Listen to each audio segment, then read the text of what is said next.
Hello, my loves. How are you? I had to pause and move my microphone closer. We are officially 1 week away from finishing our 78 deep challenge, which is like, can you believe it's been 13 weeks? I certainly can't. I think it's 14 because I think 14 was prep week, if I'm not mistaken. I could be wrong. That's neither here nor there. Today's card was the Emperor. And ironically, within the first week, at the end of the first week of our journey together, the card was the Empress. And over the years, I have really come to an understanding of these two cards and how they work together that has shifted my perception of not only these two cards, but also the court cards. And I believe I talked a little bit about this in my Empress video that I shared with you. And I'm not going to be really diving into the Emperor in this video per se, but I did want to take two. I had to let my dog shout out because he's barking at the neighbors coming home, who you may now hear in the background because my walls are very thin, but hopefully we can get through this video without too much distraction. I'm not going to go too much into the Emperor card today, but I do want to talk about the two cards together and their energy and why this is important. So to begin, the Empress card is the archetype of the divine feminine creator. And the Emperor card is the card that signifies the archetype of the divine masculine leader. So we have the creator and the leader. And these two cards represent, like I said, masculine and feminine energy. Now, this does not have to do with gender. These has to do with qualities, right? So feminine energy is creative, nurturing. It's like water. It's flowy. It's super intuitive. It is heart-led and really deals with that, just all the things we think of when we think of water. Like I just said, creativity, intuition, being in touch with your feelings, living in tune with like seasonal cycles, all of these kind of more feminine oriented ways of being. Then we have the divine masculine, which is leadership, it's action, it's structure. It's really creating systems and plans and things that hold creative energy, right? When we think of water, water needs a container to be in, to flow in.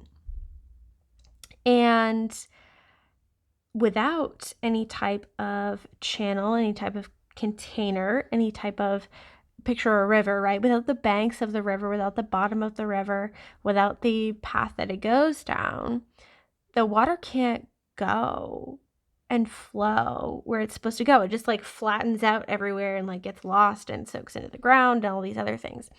So the masculine energy creates a container for the feminine to flow within. The masculine also represents boundaries. So why does this matter? Why are these two things important? When we think about manifestation, when we think about our life path, when we think about just living life in general, right? We need both of these energies. We have both of these energies within us, regardless of our gender or how we identify. We all have both of these qualities. And depending on the situation, the time in our life, where we're at within whatever type of creative cycle that we're in, we may need one or more of these energies to balance us out, right? And we may have one that dominates us more than the other.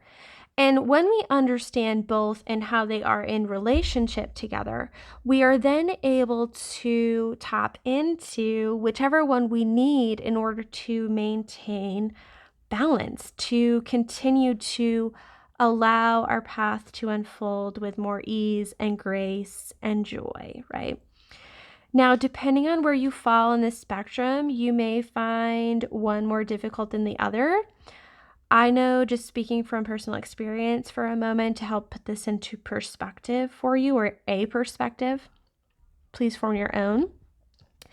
I grew up with both of these energies wounded within myself, both the masculine and the feminine.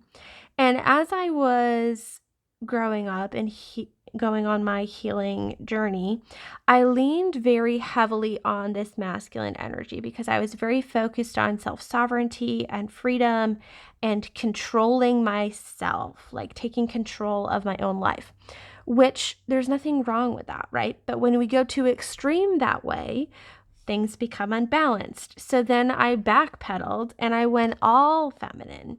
And I really just sunk into my creativity and I let go of systems and I really explored my freedom in that way.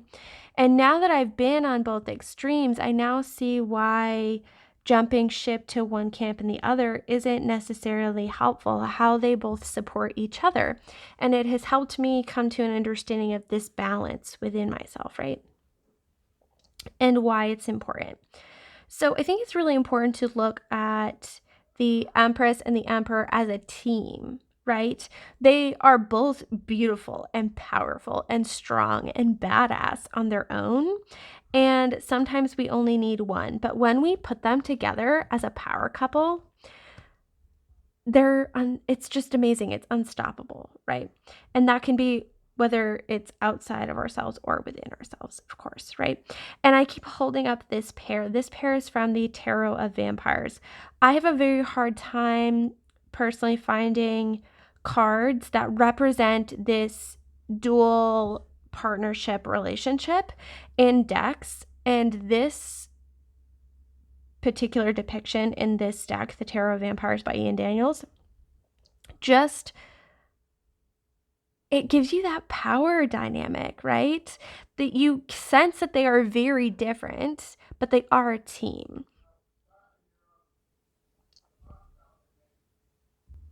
All right, things are getting pretty loud, so let's wrap this up quickly. A few more things to note about the Empress and Emperor. So the Empress card is associated with the planet of Venus, and the Emperor is associated with the sign of Aries. So if you wanted to look up more about how those two energies manifest, those are two little bits of research that you're welcome to do on your own.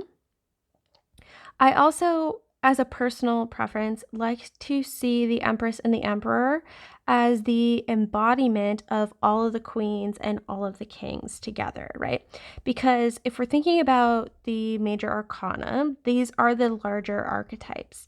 And the court cards are the way that archetypes or the element expresses itself within each suit, right? So if we think of the king and the expression of each element with the king, air, earth, fire, and water, we see different qualities of this same masculine energy, the same leadership. It just manifests differently according to the element that rules that suit, right? But if we look at it as the pure essence, the foundational essence of the masculine or feminine, masculine in the case of the kings, it is all of those elements embodied as one, right? Plus spirit. But that's a topic of conversation for another time. So we can look at things in that way, especially if we're having a hard time understanding really either the court cards or this archetype, right? When we look at them all together and we kind of lay them all out, it creates more of a broken down story that we can really sink our teeth into and find examples of in real life in order to help us understand this dynamic and work with this energy further. So I hope that you found this interesting and helpful. Again, I can't believe we're only 1 week away from finishing this challenge. This course experience is absolutely crazy. Little update, I will be posting a video for our tarot card and doing a little week of wrap up. We did a prep week and I really want to do a wrap up week to really sink our teeth into what our final card, the Tower, has to tell us as we move forward, and to give us time to digest everything that we've learned, right? Regardless of your level of commitment, whether you did all 78 cards in the entire thing or you dipped in and out, you still made some level of commitment to yourself and to your evolution. And we need to celebrate that. We need time to digest that and reflect on that and really integrate all of those beautiful reflections and changes and milestones that we've created for ourselves throughout this journey. So that will be coming up next Thursday. I'll schedule a thing for it and send out an email so you'll have that information. But all that being said, my loves, I'm sending you so much love, and I'll see you again soon. Take care.